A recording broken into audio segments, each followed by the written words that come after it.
Alors, comme promis, les macarons maison à ma façon. Au plus simple pour que tout le monde puisse réussir. D'abord, 130 g de blanc d'œuf. Donc, vaut mieux peser. Mais c'est équivalent à peu près à 5 blancs d'œuf. Alors, on va commencer à faire tourner. Vitesse moyenne. Alors, lorsque ça commence à mousser, on incorpore la moitié du sucre, soit 45 g. Il en faut 90.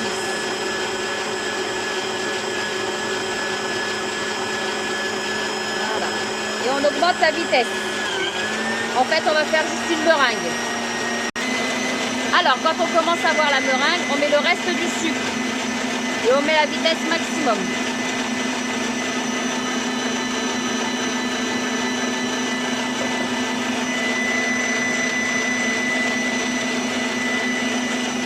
Voilà, et on fait sa meringue.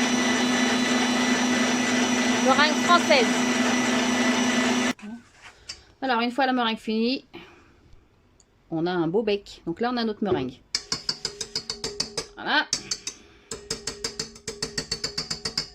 Maintenant, la pâte à macarons. Alors, surtout, on ne fait pas la ficelle, pas d'humidité pour les macarons.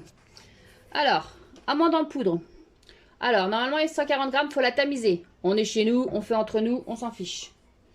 Donc, 140 g d'amande en poudre. Sucre glace, 205 g, tamisé.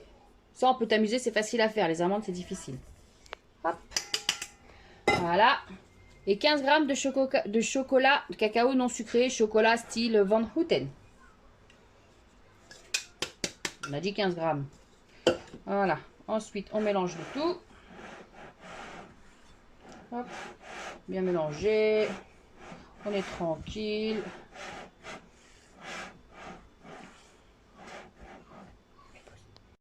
Alors, une fois que vous avez bien mélangé votre sucre glace, vos amandes en poudre et votre cacao, dans notre bol, on a toujours la meringue. On met la feuille. On va se faire ce qui s'appelle le macaronnage. Normalement, il se fait à la main, sauf que je ne sais pas le faire. Et au robot, ça marche très bien grâce à une youtubeuse à qui j'ai piqué l'idée. Alors, on ne se prend pas la tête, on met tout. Alors oui, les blancs d'œufs, faut pas les casser. Là, on s'en fiche chez les macarons. On met dedans, vitesse maximum. Ou pas. Voilà. Non, pas trop. On macaronne, on met dedans. Voilà, bien tout mélangé.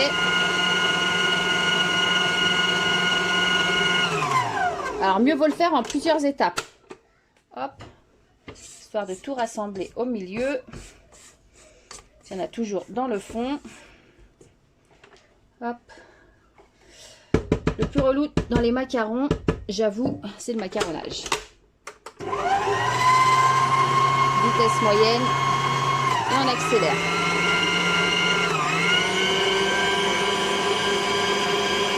Ça commence déjà à sentir le macaron. Voilà. Vous voyez, je le fais en plusieurs étapes pour voir ma préparation. Je rassemble les bords. Alors, comment savoir si c'est macaronné ou pas? Bon, déjà, on voit que c'est pas bien tout mélangé, le chocolat. Il faut que ça forme un ruban. Là, ça commence. Vous voyez? On commence à voir le ruban. Et quand on descend, quand on met dedans, vous voyez, ça ne s'efface pas entièrement. Donc, on peut remettre un petit coup. Vraiment rapide. Voilà, là, ça devrait être pas mal. Alors, c'est un peu granuleux parce que je n'ai pas tamisé les amandes. Parce que je suis une feignante. Non, je rigole. Parce que je fais au plus simple.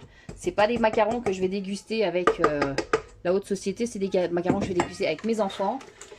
Et nous, on les aime qu'ils soient ou pas granuleux un petit peu sur le dessus. Ensuite, avec une maryse, on vérifie son macaronnage. Vous voyez le ruban? Ça forme un petit ruban. Voilà. Et là, quand on met le truc, ça s'efface. Donc, c'est bon. Ensuite, votre préparation dans une poche à douille.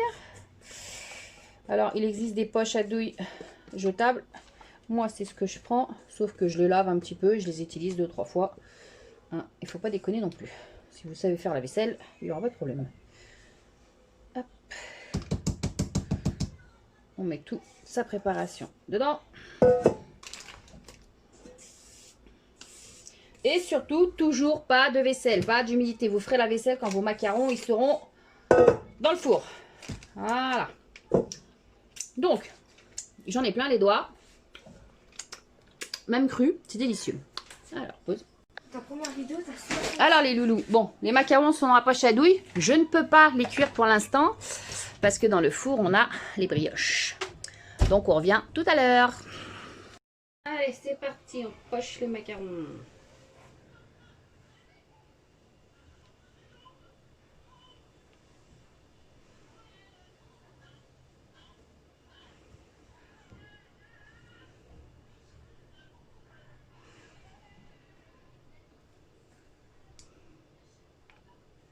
Alors comme je vous disais tout à l'heure, ils sont un peu granuleux parce que je n'ai pas tamisé les amandes.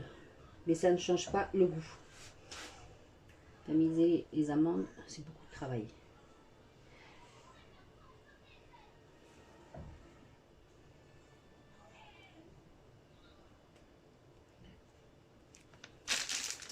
Épouse. Allez. Regardez ce qu'on peut faire, ce qui est marron.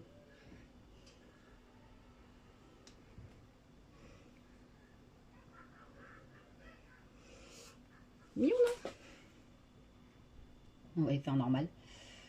Hop.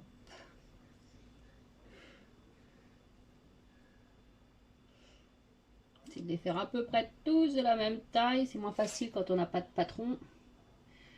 Après, les patrons, vous pouvez les imprimer sur internet. Bon, après, si vous êtes doué en diamètre, hein, faites vous-même.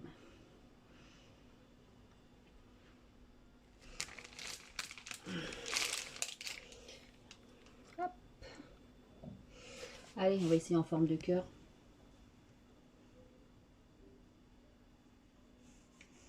Ça, ce sera pour mon chéri d'amour.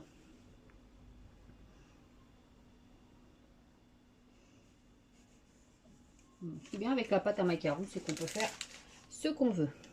Allez, encore un petit cœur. Ce sera des gros macarons à déguster.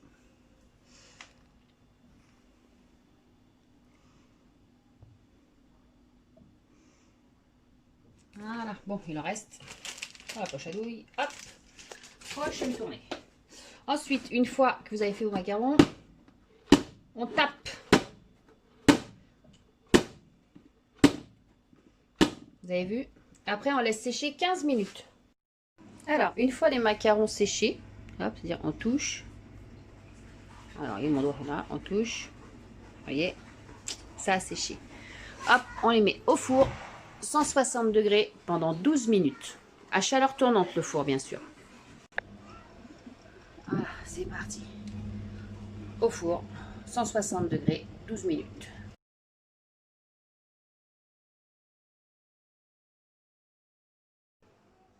Donc voilà, belle collerette. Macarons sortis du four.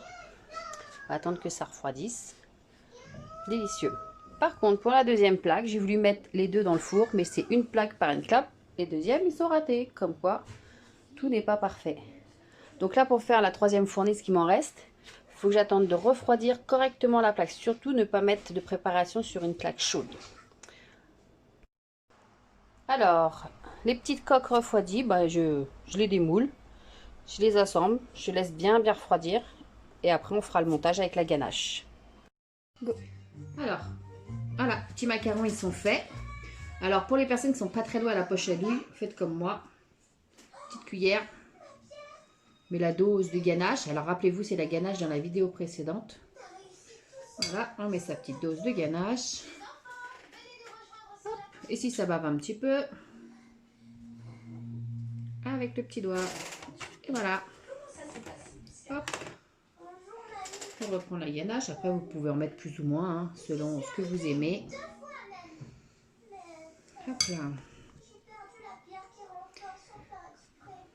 Voilà. Hop. Alors ça, c'est les boîtes de Ferrero qu'on a eu l'année dernière à Noël. Et du coup, je les garde. Comme ça fait des jolies boîtes à macarons. Je trouve que c'est une bonne idée. Alors, tout à l'heure, je vous expliquais dans la vidéo, surtout pas d'humidité. C'est-à-dire, pas d'eau dans la pièce où vous faites les macarons. Si vous faites la vaisselle, vos macarons vont rater. Ils seront toujours aussi bons, mais ils seront ratés. Voilà ce que ça donne un macaron raté. Pas de une légère collerette, mais tout craquelé. Ça, c'est parce qu'ils ont pris l'humidité. Ils sont bons, hein, ça se mange, hein, mais c'est pas très présentable. Alors, voici une belle boîte de macarons à offrir ou à manger. Alors, ne me demandez pas combien de temps on les garde parce qu'ici, on les mange très vite. Donc là, pour vous prouver qu'un macaron foiré, c'est bon quand même, je mets la gâche. Même foiré, c'est trop bon. Ciao, ciao!